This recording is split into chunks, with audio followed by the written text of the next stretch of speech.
Alright, what's up guys? It's Jeffrey back with another video, and this one is going to be an educational video, and I'm going to be teaching you guys how to draw your fibs properly.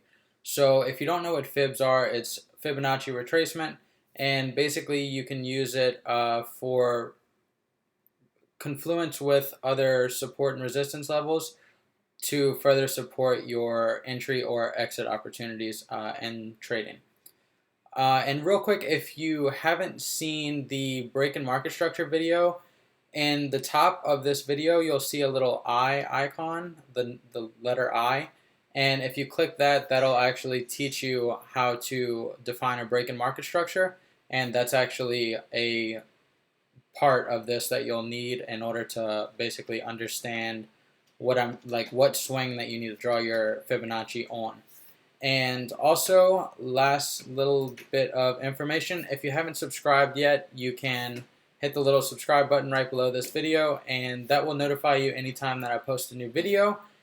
That way you can just stay up to date with my analysis, as well as further develop your trading and practice your strategy. So with that being said, let's get into the video, and I've mapped out a few swing points already. That's what these little circles are. And each one that I've mapped out indicates a break and market structure of some sort, and that's the swing that I'm going to actually measure.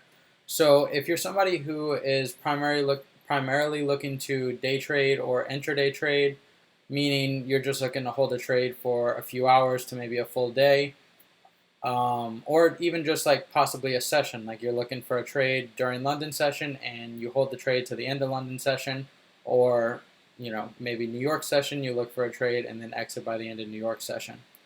If that's the case, then I would recommend sticking to a daily 4-hour and 1-hour time frame.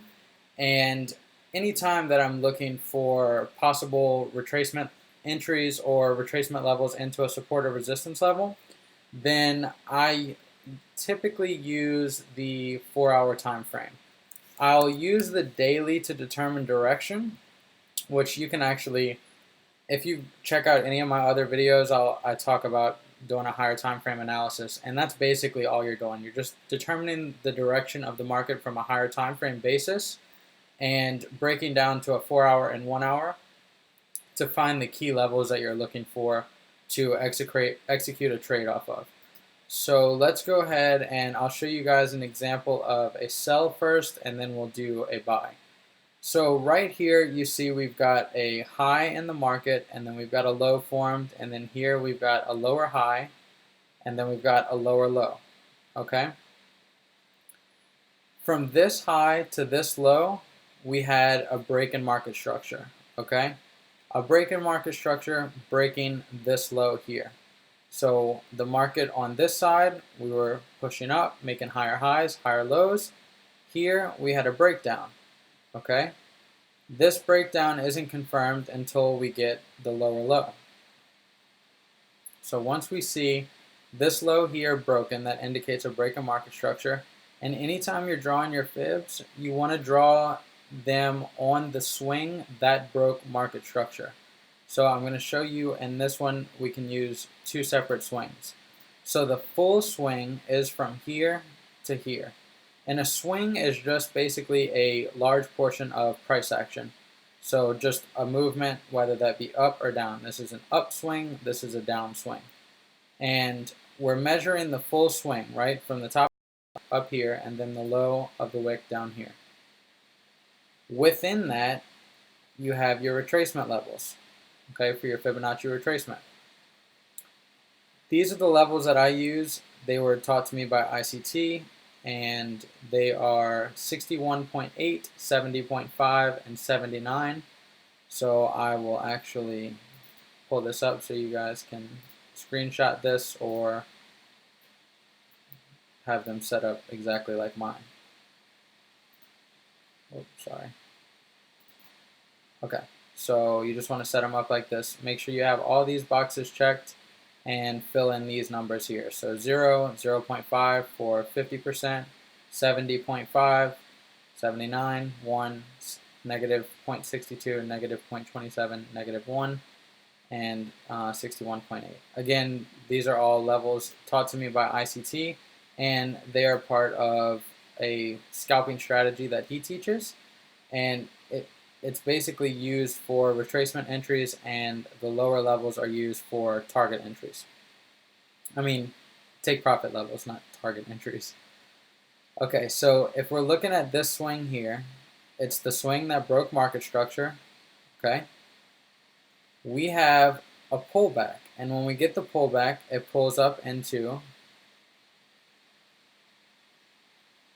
right here we see 50%, pushes up higher into 61.8, taps it right here at 70.5, trades a little lower, hangs around 70.5, trades a little lower again, comes back up with one final spike to 79. So all this means is any opportunity you get to sell this market, because you've had a break in market structure, you're waiting for the retracement to basically enter based off of higher time frame key support or resistance. In this case, since you're looking for a sell, you're looking for resistance, which would be this ICT bearish order block right here before this down move, the up candles. It trades into that, lining up with the retracement levels. 79%, that's basically the furthest that you would want the market to go before switching direction. It's above 79%. Your stop loss is above this swing here. So you would have sold at 61.8, 70.5, or 79. Not all three times, but at any point in this area, you would have sold, placed your stop loss above here. Now, if the market would have traded and closed above 79, you could have exited your order before it took you out, because it would have likely wanted to come run this high back here and possibly here. So that's just a way of you exiting before your stop loss gets hit. So that's always a good thing to practice in terms of not basically losing, more than you should, and being able to see where the market's going before allowing yourself to get a full stop out. So that is an example of a sell. Again, you have a high, a low, lower high, then you have the confirmed breakdown, which broke market structure here. Once you get that move, you're basically drawing your swing on that. Then you wait for your retracement wherever you're looking to sell, whether that be here based off of this, whether that be up here. Any point of these levels that aligns with a higher time frame resistance level is a good opportunity to sell with your stop loss above this swing, targeting this low down here, as well as the target levels on the fib. So you can see that we get a move basically right down into negative 0.27, which is the first target. Well, that's actually the second target level. So the first target level would be 105.25. So once we get a confirmed break below that, target 1 and target 2 would be this one, and then each level going forward from there. Okay? Alright, so that is one example of a sell. And keep in mind that I said it could be any swing that broke market structure, right? So look at, this is the full swing. If we look within here, we have another swing.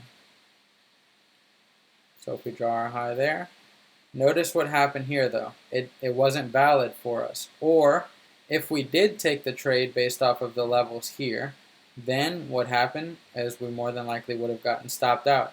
So this is why it's always best to use the full swing rather than a swing that's within the full swing of the break of market structure. So this little tiny swing right here didn't quite break market structure yet. It required this full move, okay? So you're going to want to take the full move anytime, not just a move within the full move. So I hope that makes sense to you guys. For a sell, now let's do a buy. So right here you could see we got this push up that broke market structure.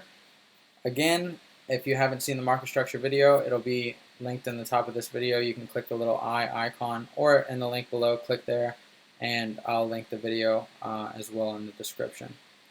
So if we draw our fib from this low to this high, because we've had the break in market structure, we broke out above this high here, so now we've got a higher high. Now we wait for our retracement opportunity. Okay, so we form the high here. Look where we pull back down into. First we pull down into 50%. I never take an entry based off 50%. I always wait for a lower level. It's like 61.8 would be, the first level I'm looking to enter at. And if we get a quick spike below into 79, then I'll take that entry. Notice how this one comes in line with an ICT bullish order block here.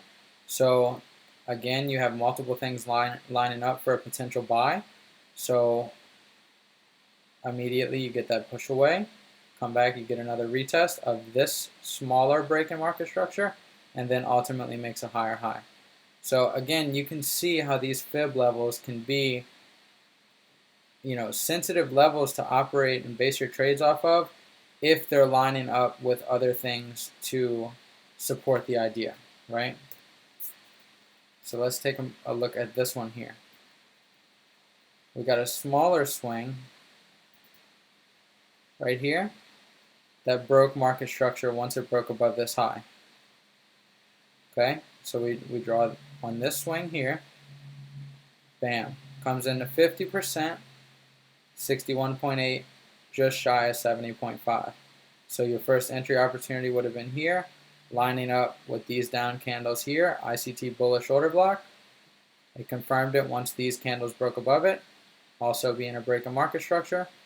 Again, second entry opportunity and made new highs. So you can see this will work. Just go back in your charts, make sure your fib levels are set up just like mine, and go test this on each swing of a break in market structure on the 4-hour chart. It doesn't matter whether it's USD JPY, just pick any of the majors and go do this. It could be GBP USD, Euro USD, any of that, and it's all going to work the same, but just make sure you're drawing your fibs on the swing that broke market structure. Okay? And in case you guys are wondering, the platform that I'm using for marking up my charts and stuff, and typically I like to use this and I'll transfer any levels that I need to over to my MetaTrader 4 chart. This is TradingView, and you can actually sign up and get like a trial for free, and basically they give you access to any of the markets that you want, and it looks the cleanest in terms of marking up your charts and stuff. It just looks a little bit cleaner than MetaTrader, and it's a lot easier to operate, as well as it's just a website. You don't have to have a program for it. So if you're interested in doing that, you can click the link below in my description. That is tradingview.com. And yeah, if you guys like this video, make sure to leave a thumbs up, and I will see you in the next video.